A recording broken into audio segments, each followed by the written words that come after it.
Okay, so hello and welcome to Adobe InDesign, Design a Business Card and Letterhead. This is under our Grow Your Business series. So my name is Caitlin, and I will be assisted by my chat facilitator, Meredith, today. Please say hi, Meredith. Hello, everyone. So some ground rules before we get started. Your mics have been muted on purpose. If you have a program-related question you would like to ask, please do so in chat, which can be accessed at the bottom of your Zoom screen. Your text will only be seen by panelists, not all attendees. Any inappropriate behavior will result in your removal from this virtual program. We will try to answer the questions as we go along, but there will be time for Q&A after the lesson is over. A recording of this class will be sent out at a later date. Today, we will be covering how to set up and design dynamic business cards and letterheads. This class is meant for intermediate users. However, all skill levels are welcome in this class. We will be using Adobe InDesign to lay out, format all business card and letterhead components, and add premium printing effects. But there are some free alternatives such as Microsoft Word, Publisher, etc. If you do not have access to InDesign, currently all 5 of the Plano Public Library locations are offering access to Adobe Creative Cloud, so you can edit your business, letterhead, and business cards and other projects for free at any of those locations. Okay, let's get started. So as I said, we are working in Adobe InDesign today, and it is an industry standard publishing application for print and digital media. It is incredibly useful for anything that you're creating for print or digital media, which includes flyers, books, magazines, newspapers, and more. So to get started, I first want to address what is a business letterhead system. So it is comprised of a letterhead, envelope, business card, and it has typically consistent font and a consistent color or style. So as you can see, this is an example to the right of a fully completed letterhead system. Today, we are focusing solely on the business card and letterhead front. If you want to go the extra step and learn about envelope design, there are numerous resources online on how you can set that up yourself. Okay, but where do we begin? Well, I recommend that you start by identifying your business logo. Identifying your business logo will help you build every aspect of your design for your letterhead and business card around that.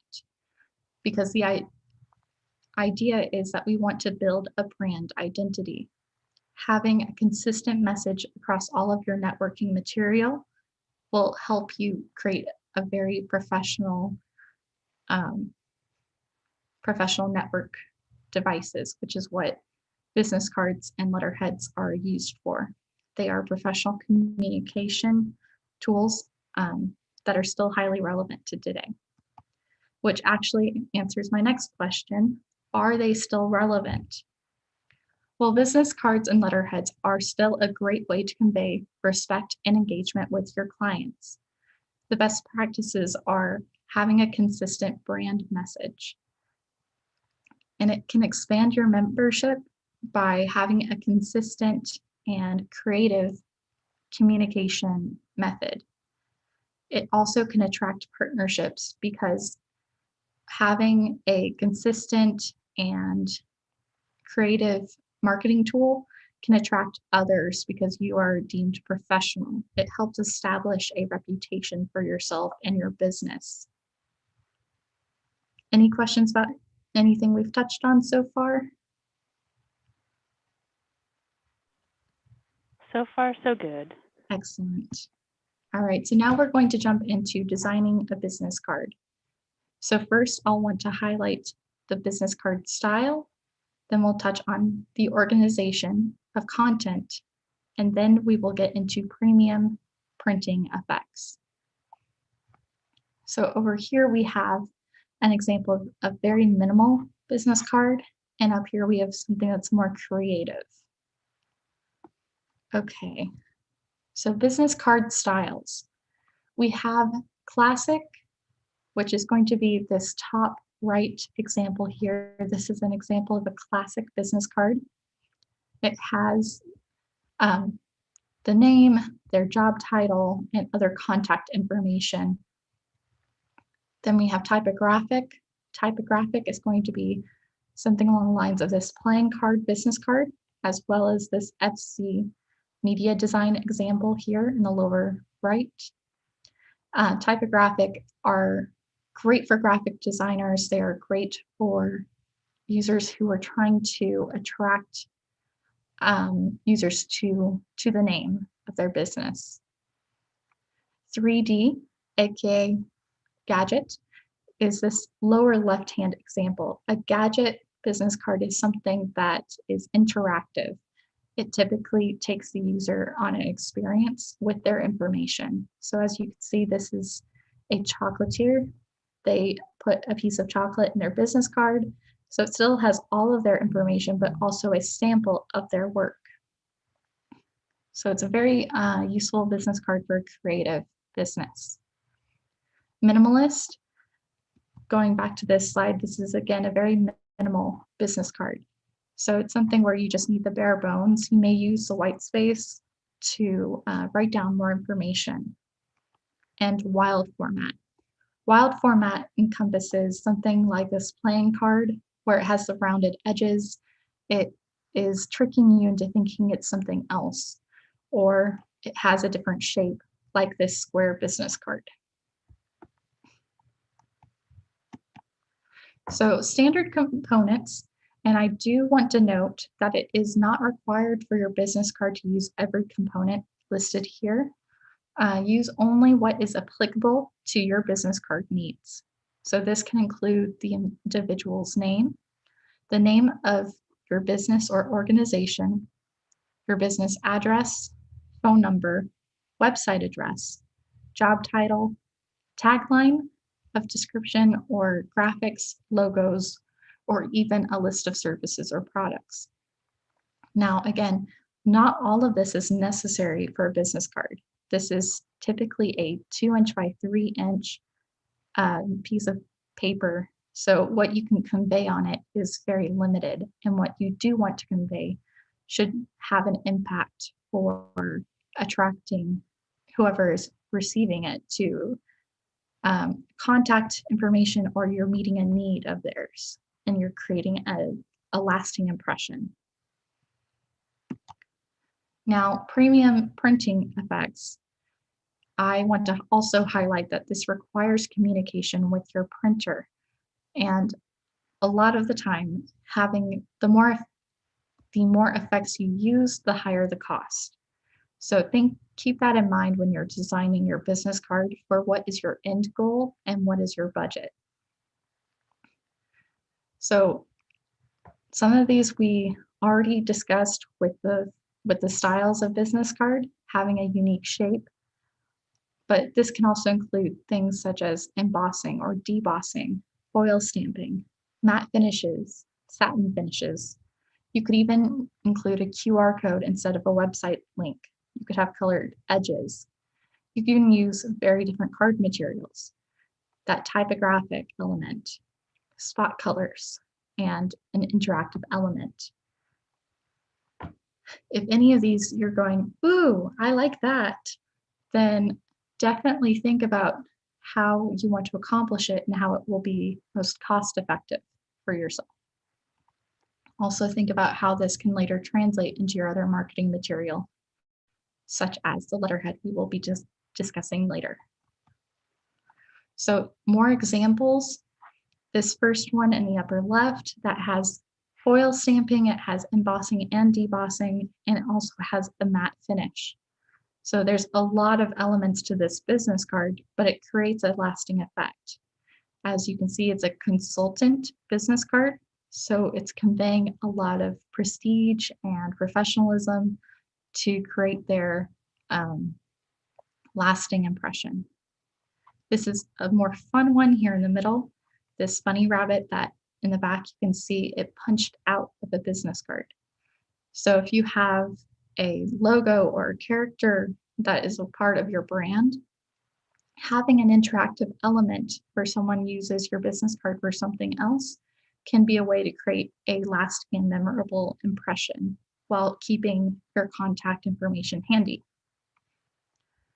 And this one to the far right is a octagon in shape. It also incorporates spot colors, which we will get a little bit more into when I open InDesign. But the short of it is spot colors is a printing tool for printers to do offset printing. It's matching it directly to Pantone versus using process colors, which prints in singular dots for mixed colors. It's using a lot more CMYK colors versus getting that true color that you're looking for. Now, below that, we have a business card that is using embossing and it has a unique material. While I don't think this is actually wood, I do think it is a thicker cardstock that they then embossed to look like wood. And it gives a unique impression and a different message. So if you want something more memorable, you may look at a different material. The same goes for this last example here, which is a seed packet, but it still has their information. So this is a gadget style again, and it uses some other premium printing effects. Any questions about business cards before we move on to letterheads? Nope, we're good. All right. So we're going to go over the same elements for letterheads. We're going to talk about letterhead styles, letterhead components, and premium printing effects. While again, we want to think about whatever we do for our business card, we are translating that into our letterhead. So business letterhead styles. We have a standard style, which is going to have more of a typical header and footer. Of the 6 that I have over here, I would say that a standard style is going to be this graphic one here in the lower middle, because this has a very typical header and a very typical footer. Even though the graphic element is there, it makes it a little bit more modern. This is still a very, very standard letterhead. Now, asymmetrical, that's going to be these 2 examples here. It's not symmetrical. Everything has a panel. So if you were to fold this in half, you can see that they do not match. But it's unique because it draws the eye to the message here. It is very clear as to what the logo is, what the business is, what different icons are available. So it is definitely something that if you're wanting to draw the eye more to different information or different graphics, or make it a little bit more avant-garde, you may go towards a asymmetrical setup for your letterhead. Then we have graphic, which is again going to include more of like this gradient effect in this panel here. Oh, whoops. Or we have this sort of cherry blossom effect in the corners for this lower right example. So that's more graphic. And while there is graphic in this upper right example, I would actually say that this is almost minimalist, though this upper middle example is a true minimalist example for your business letterhead. It is very bare bones. It barely has a header and footer. I don't even know if I would consider this line here a footer. So you really just want to think about the message you're conveying. What is the style that you're trying to use? Does it match your business card? Do you want to have more fun with it? And the communication style, what you're using it for, the purpose of your business letterhead is very important to determine what style you're using. So if you're just using it for communication with staff members, or if you're mailing this, you want to think about which one's going to convey a better business message for yourself. Okay. Now jumping into the letterhead organization, a business letterhead is the header at the top of the company letter. And it is not required for your business letterhead to use every component here. Again, I can't stress that enough. These are just examples, so please use what is applicable to your business letterhead needs. So you can include a business logo, the name of your business or organization, address, phone number, website address, but it is highly important that whatever you do, use consistent font, consistent colors, and consistent icons. I am not focusing so much on the actual body text of this. I'm really more concerned with the overall design, because the communication aspect, I figure you guys already know. Okay, now premium printing effects. You may not think that there's too much room for a letter, but you can actually still do more with this with some good old-fashioned communication with your printer. You just have to make sure that communication is done correctly so you get the result you're looking for. You can have a unique shape for your letterhead. Yes, it is typically a letter, but you can have other shapes in addition to that. You could have a fold out. You could make it into a brochure component. You can add foil stamping. You can make sure the paper, you can have a thicker paperweight and have a matte finish or a satin finish. You can have some fun with it, have colored edges, and use more spot colors or fancy typography. Just make sure that whatever you choose matches with your other marketing materials. And some more examples you can see here. This is a fun graphic element, and letterheads can often have a front and back component. So think about if you want to go more minimal, as in this green example here.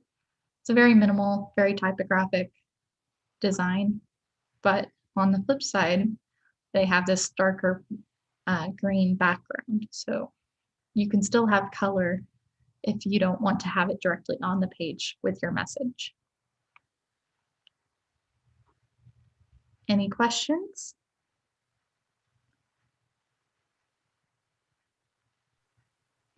Nope, we're doing good. Alrighty, then I'm going to go over some key tools, and then we're going to hop over into InDesign. So we have our black arrow, the selection tool.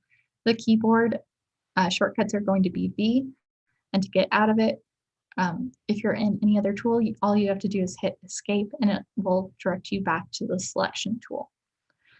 Now, the other common tool is type tool, and my last tool I'm going to recommend is the rectangle frame tool. I use this a lot for placing in my images. I also use it for mocking up all my designs. So without further ado, I'm going to pull up Adobe InDesign. And of course, you guys are more than welcome to ask questions at any time. Okay. So we're in Adobe InDesign. Now we're going to create new. Now, before I actually get into creating my document, is there any preference for whether I show you guys how to design a business card or letterhead first? Give you a moment. You can type that in the chat. Meredith can relay that to me if there's a preference.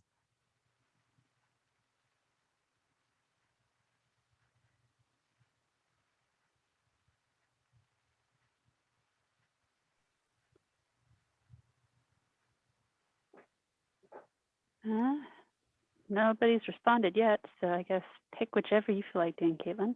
Okay, cool. No worries. We'll have fun with it. Then I'm going to go ahead and just show you guys how to design your business card first. So I like using these tabs along the new document. I'm going to select print because that's the purpose of everything we're creating today. And as you can see, it comes with some preset options right away, but we don't need those because we're working with a very unique size. So I'm going to name this business card example. And I, for one, do not want to work in picas. So I'm actually going to click that drop down, and this is where you can adjust the size to inches or centimeters, whichever you prefer. Now, a standard business card size is going to be about 2 inches in height by 3 inches. So I'm going to go ahead and just work with a standard business card. So the width is going to be 3, and our height's going to be 2. Now this does sometimes differ based on the country you're in. I'm going to make the orientation portrait, and we don't need facing pages. Facing pages in InDesign is really for when you are working with multiple pages that are going to be bound together, like a book or a magazine. And if you need more pages, you can always add more pages later in the process. So I'm just going to start with 1, and I'll show you how to add more once we create it.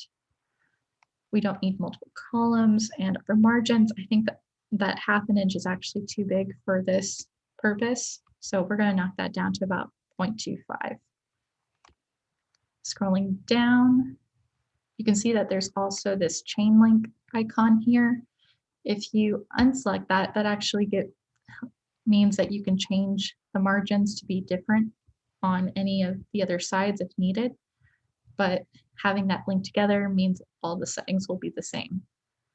Now, bleed and slug. These are actually important features when you are working with a printer.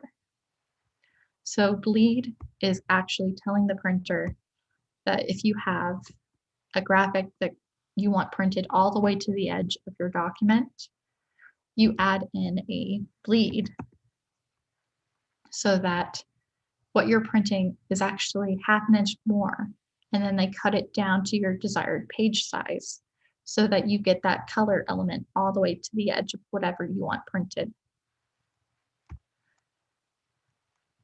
Now, slug, on the other hand, this is document space that you're actually including to communicate things to your printer. So if you have specific notes or anything specific about spot coloring, this is where you can include specific registration notes for them. So in this case, I'm going to add some slug. I'm going to add 6 inches to the left. And that's where I'll have some notes for them. I don't think I'll need more than that. Having it on all sides, I think, can be useful if you are conveying specific notations for your printer. In our case, I think having it on one side would be fine. Now, if you're not sure that what you've set up is correct, you can click this preview button and preview what your document would look like. You can move this and you can see the setup. So for me, I think that looks pretty good. So I'm going to select Create. And now you can see we have our business card page set up. Now, the next thing I'd like to go over is your workspace. So we have all our tools over here, and on the left and on the right, we have our panels. Now, this is not how I typically like to view everything in InDesign. I grew up with Microsoft Word, and so I'm much more comfortable with a ribbon along the top. So I'm going to select Essentials Classic from this Workplace switcher at the top. And as you can see, it's changed the view. So I have a lot more panel options here on the right, and I have this ribbon at the top, and it changes in accordance to what tool I have selected. So right now it's the black arrow, so it's very generic. You can see the X and Y moving as I move my mouse on the page. And I don't need this links panel open. But if you need to add or change options later, if you can't find something you're looking for in your panels, that's where it's good to know up here in the menu, you have window. An opening window actually has all of the panel options available here. So if, for instance, we didn't have line stroke available, this is where you would find it. However, stroke is considered kind of a basic option, so it's already over there. However, effects, this is something we might go over later, so I'll go ahead and select that. It opens this other panel in its own window. But if you want to add that over to the right, all you have to do is drag it. It'll have that blue pop up there, and you can see now it's a part of my panels. Okay, so getting into the design portion, we have our page laid out, we have panels, we have the workspace set up as we like. Now, what I'm going to do now is go to my pages panel, open that up. If I want to add, let's say for instance, I'm planning on this business card having 2 sides. Then I just hit this plus sign here, and now I have 2 sides. Now you can see in this panel, it has the A on this page, and that's because we have what is called a master page. Master pages are awesome.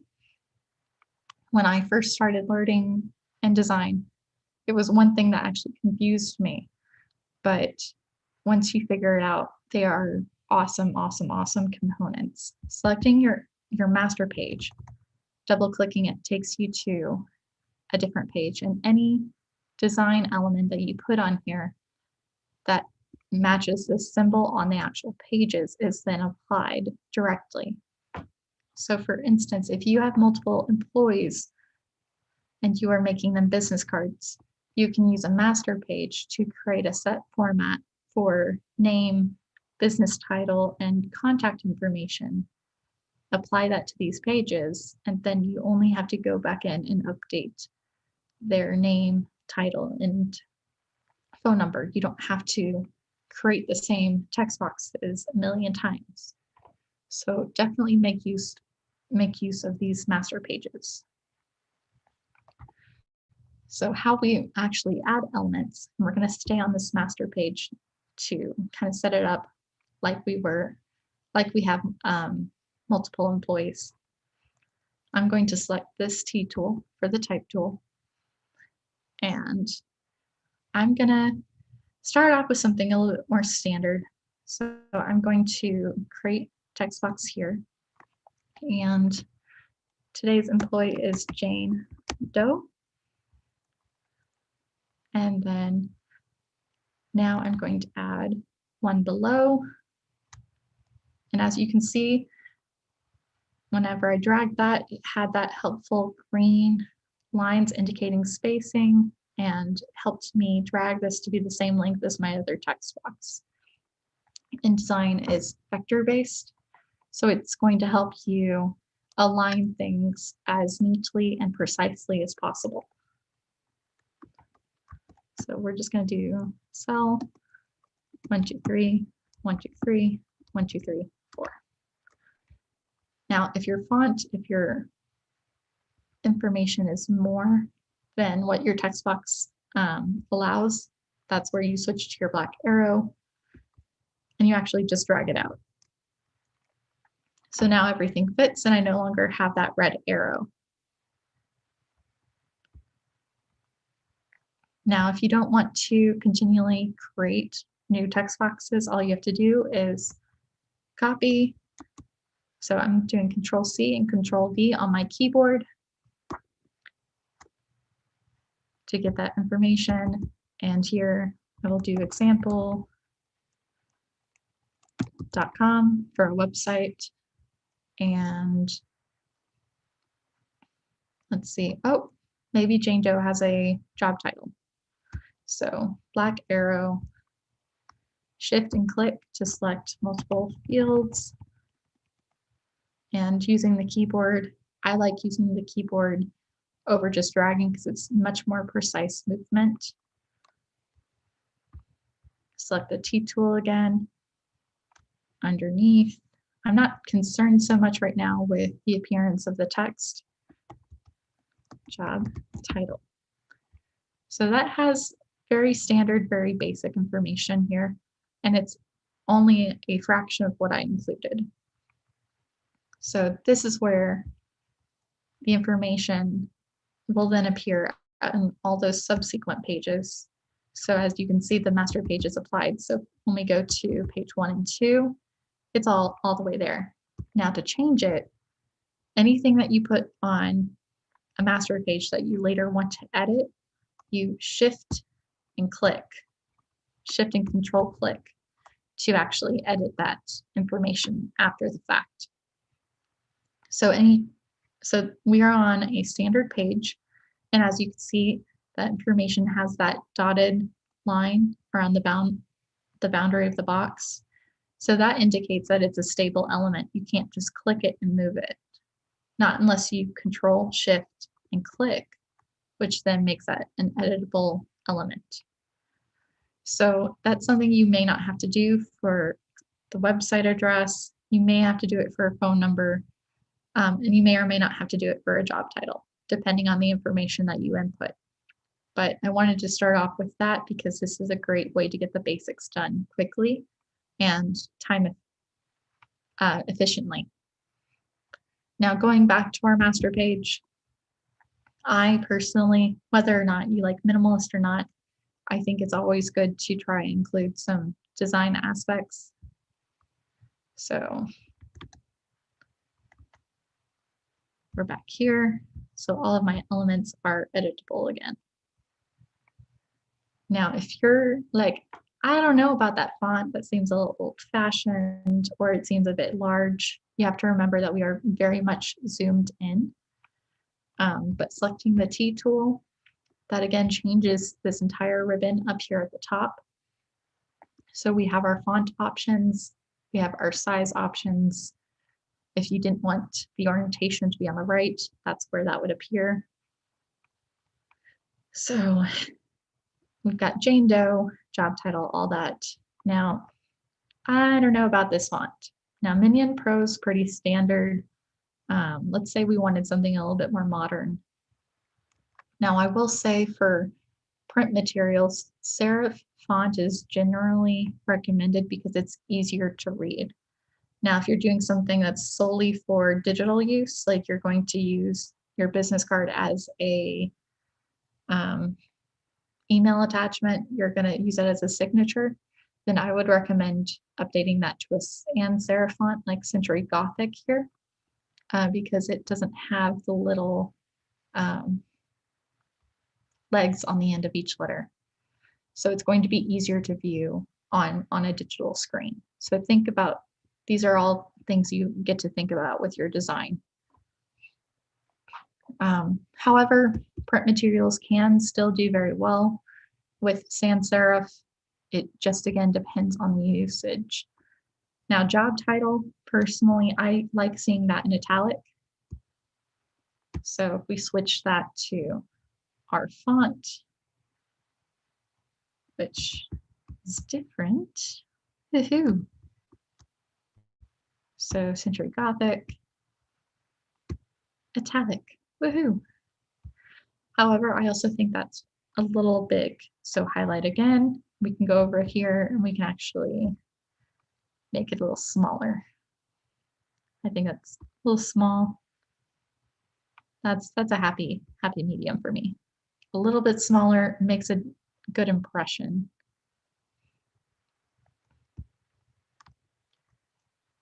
Now the nice thing is once you set a font for all of your material, you shouldn't have to continually update that.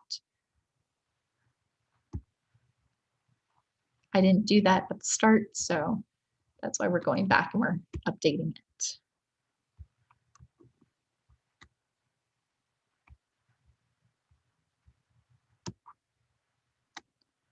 Update that to Century Gothic. Come on now.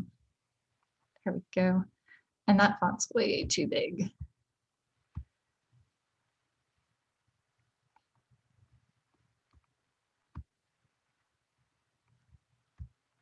Just remember that whatever you're doing, try and be consistent with your size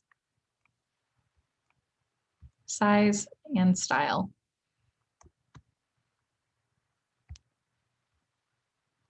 Okay.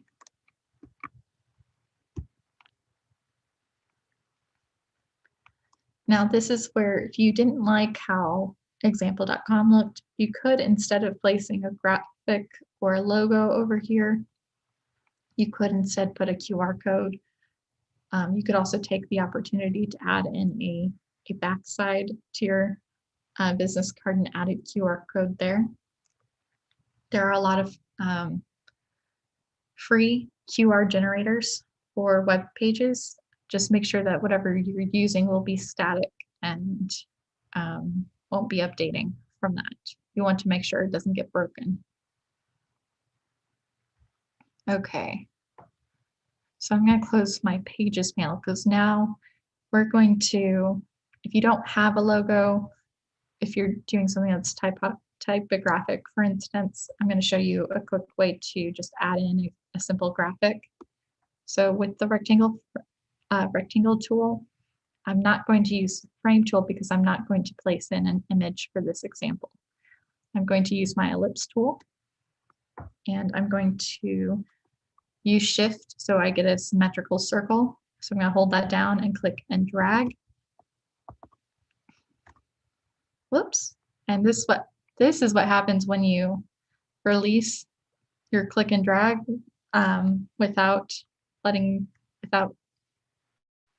sorry, words are failing me, without letting go of the shift key. You'll get a fun ellipse, but it won't be a symmetrical circle. So we're going to Control Z and undo, and we're going to try that again. All right. Still not perfect. Kind of failing at the keyboard today. Woohoo! There we go. That's more like it. And if it's not the right size, what you want to make sure you do is always rinse and repeat the black arrow, because if I were to try and adjust this circle as is in InDesign with this tool, I'm just going to draw another circle. When what I want to do is actually hit the escape key on my keyboard. And if that doesn't work, just click the black arrow at the top, and I'll hold shift key on my keyboard and click and drag to get the appropriate size. So I'm going to click that and actually drag it up. And this is where that red outline on our page, that indicates our bleed. And the purple line is our margin. Now, the margin is really only for your text elements, because those are things that you don't want cut off. That's telling the printer, hey, I need this margin of error for the printer to make sure that it's not offset. Okay. I still think I want this a little bigger, so shift and click. And then let's say that our company was our business. So this is where I would take a T tool, and you can actually do something kind of cool, nice and typographic. Increase the font size. Now, your logo is the exception to the rule of having consistent font. So if your logo is a creative font, something different, so I'm going to choose Impact just to see how that works.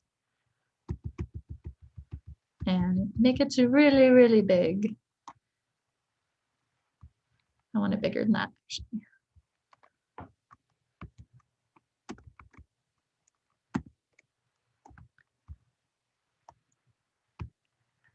This is a way to just make something very simple, very typographic, still kind of get a message across, and you can mess with colors and do all sorts of other things with something just as simple as that. If you're like, but the circle goes off the page, what does this look like? An easy way to view that is over here in the left hand, you have normal view. To the right, you have preview. So you can see what that would look like. So this is actually not a bad way to do something simple, kind of crosses couple different items off the list. It's typographic, still kind of minimal, catches the eye, kind of makes you go, what does R stand for again? What is this? And this is actually a design that we could convey to our letterhead fairly easily. Any questions about business card design so far? Nope, not at this time. All righty. Well, just as a reminder again, this is on our master page. So everything we did is already over here on our standard pages. The nice thing being, we don't have to worry about moving that R and circle. Now, if we wanted to change the color or something, that's where we'd again have to go back. Or if you were indicating a different department, you could Control-Shift-Click and you could change the weight color. Say, for instance, if you were frontline staff versus someone in customer service or something, or HR or anything like that, you could use a different color to indicate your department. That's just some ideas I've seen out there. But again, this is just a great way to copy information. Now, if you see here, because we shift and clicked this earlier, when it was still a different font, it didn't update. However, that's okay. All we'd have to do is actually go back to the master page, click and drag. And going back to that page 2, you can see everything's updated again. It will overwrite whatever information is on a page. So if you have someone who got a promotion or no longer works for your company, you can actually very easily just reset that page or just delete it over here in this lower right corner of that panel.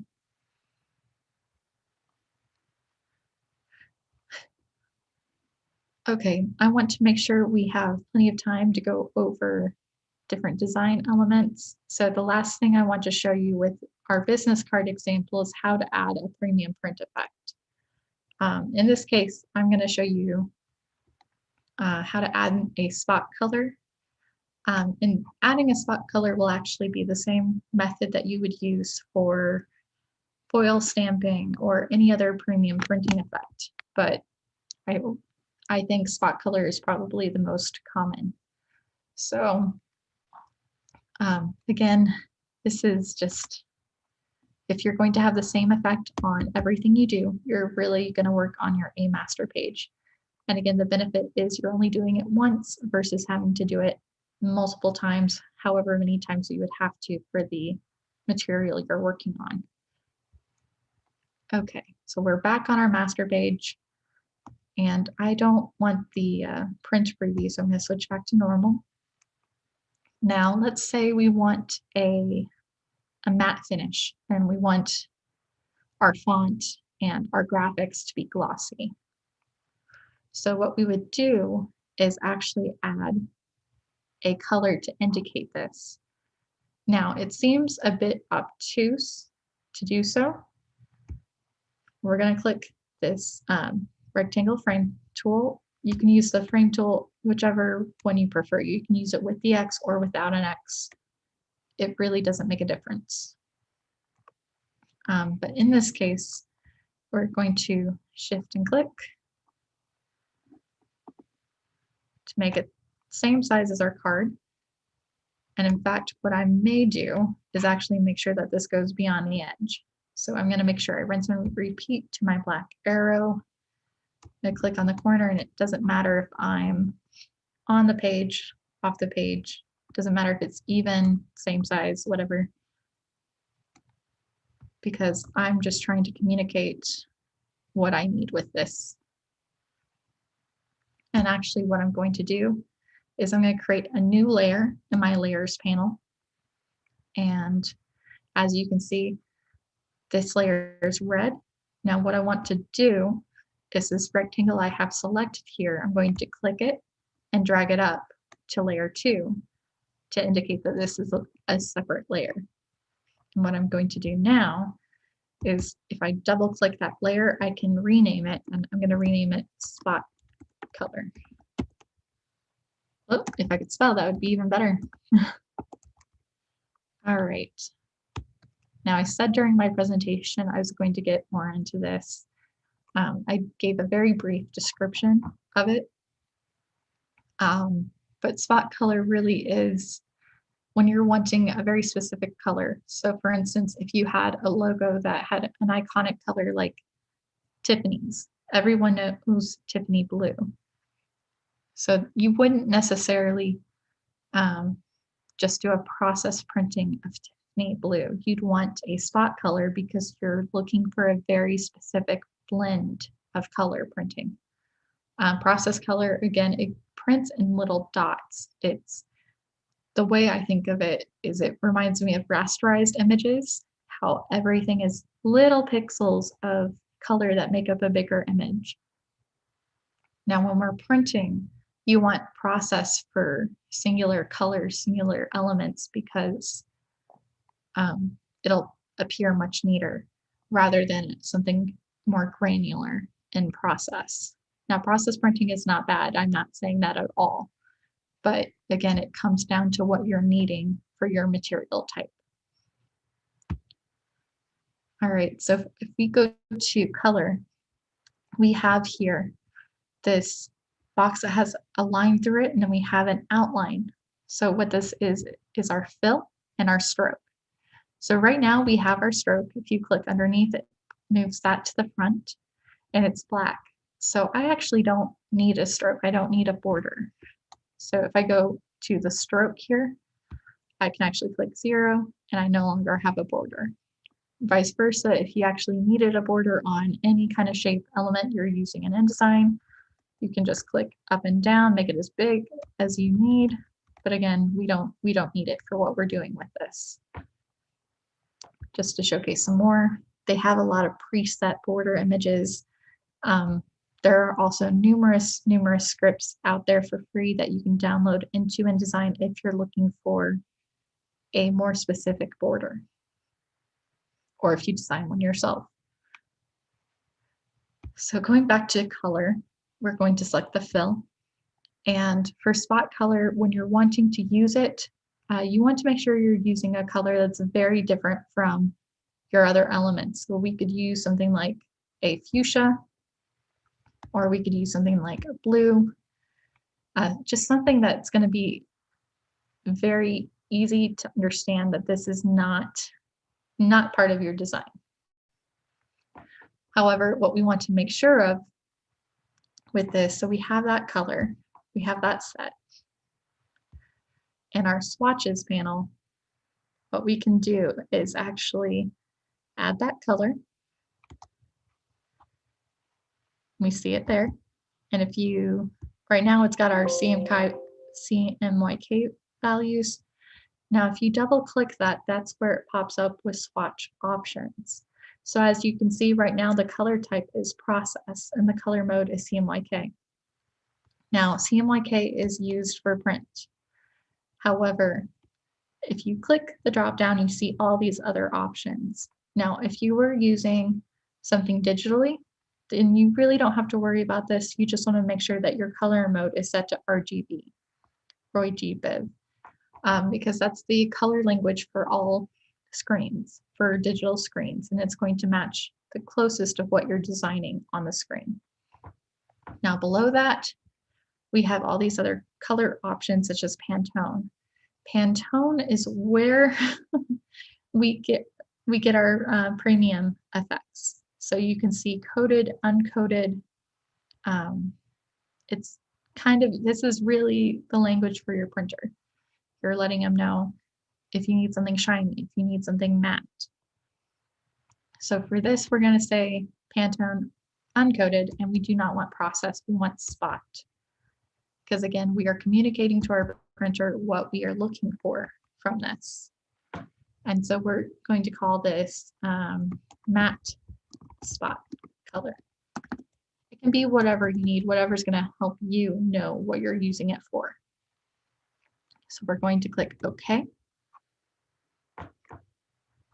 And now going back to our layers panel, what I actually want to do is make sure that I am putting this under layer 1, because it's currently covering up all my other layers. And what I want to do next is indicate that the black I want to be glossy. So how I do that is actually by selecting everything on there. That allows me to select it all. I can go back over to swatches, and for the fill, I can actually select, let's see here, select black, well, actually none.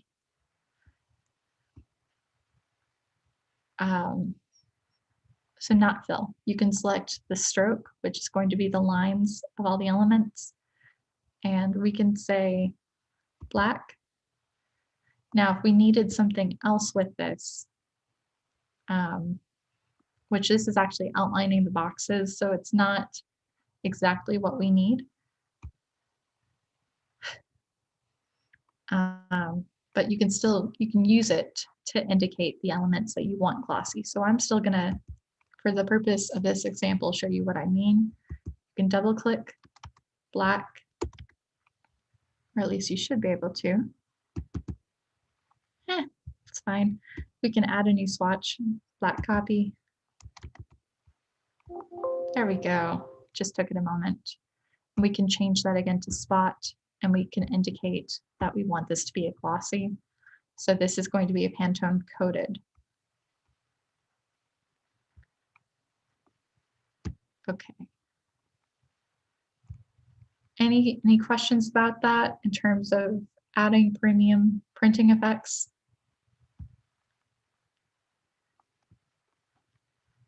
This is where I would go over to this blue area. That's our slug that we added in at the start.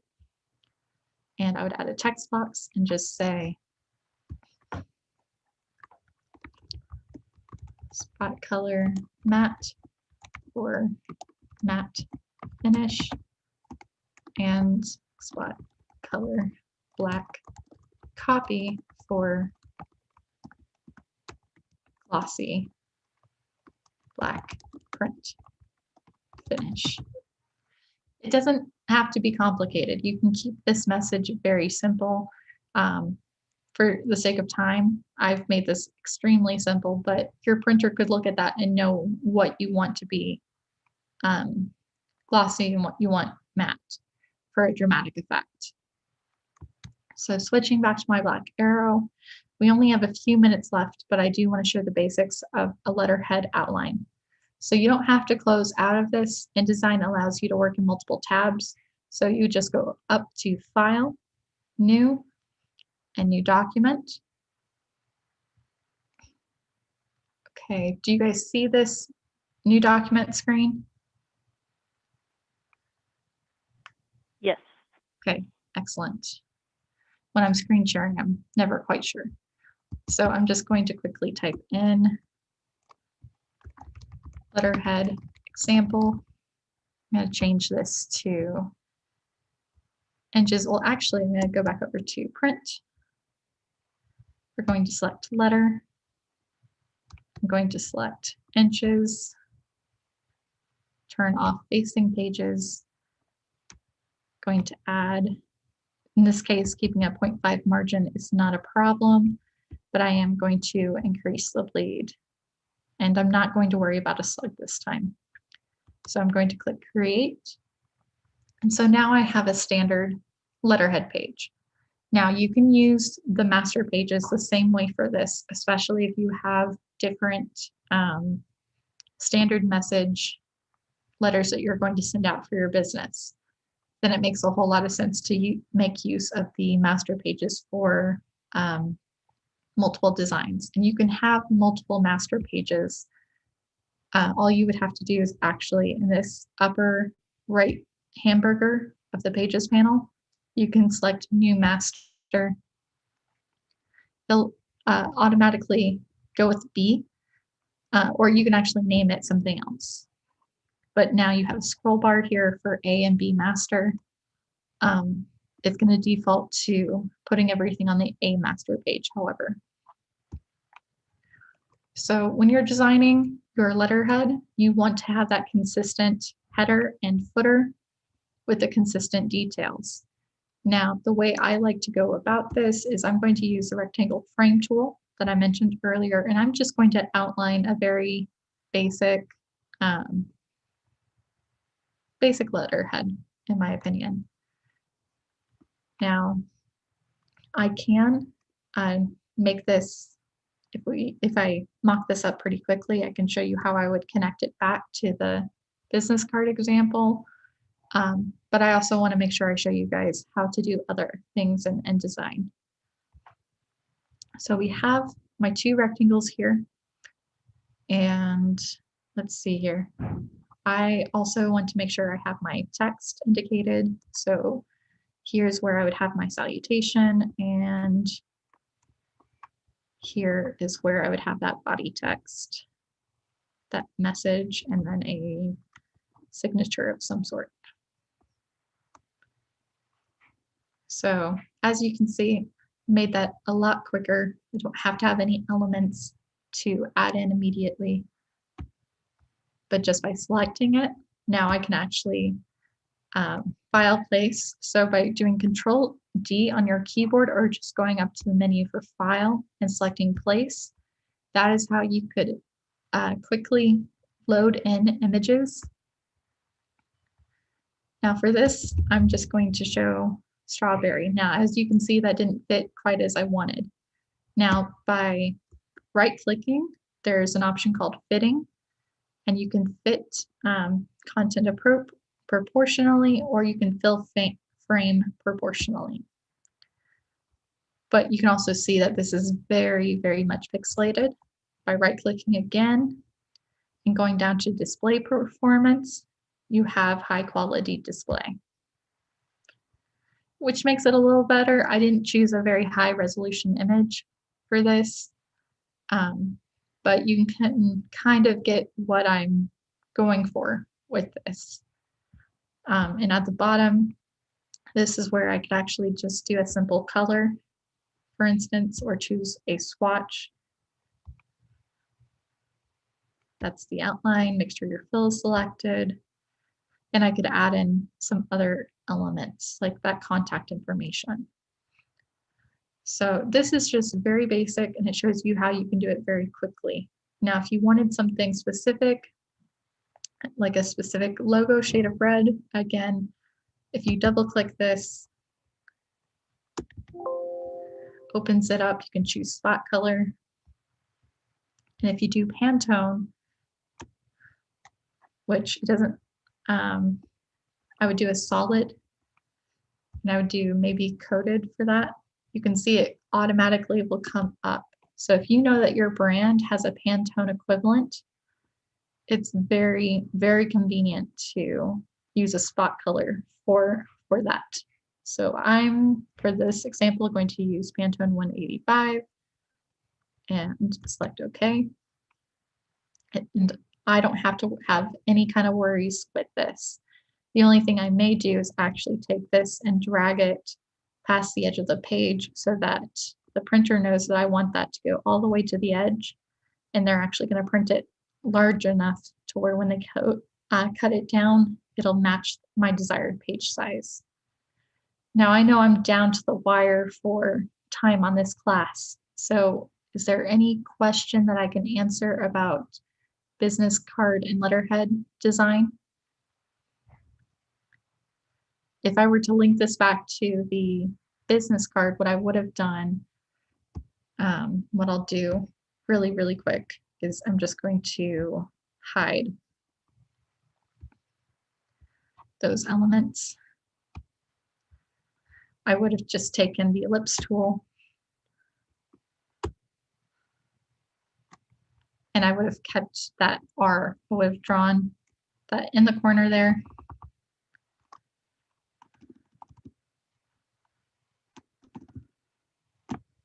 Until I got kind of my desired overlap, and then put that R in the center there. And then I would have had a matching footer. And I may have made my body text outline more asymmetrical. So it's a more modern update. Other than that, Y'all have been quiet, but I hope that this has been helpful for you in designing your professional business cards and letterhead. Anything I can answer? Nothing in the question so far.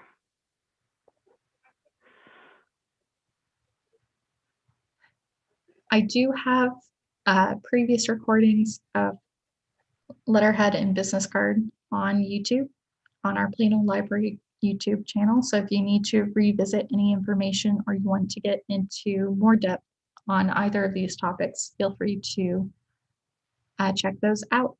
There will also be a recording of today's class uploaded to YouTube in a few days. And I do have a handout for business card creation and a letterhead one to be uploaded soon. All right, then I'm going to go ahead and stop sharing. I could definitely continue on this topic for another half hour. I hope this was useful. You guys are great. Have a wonderful rest of your day and a wonderful weekend.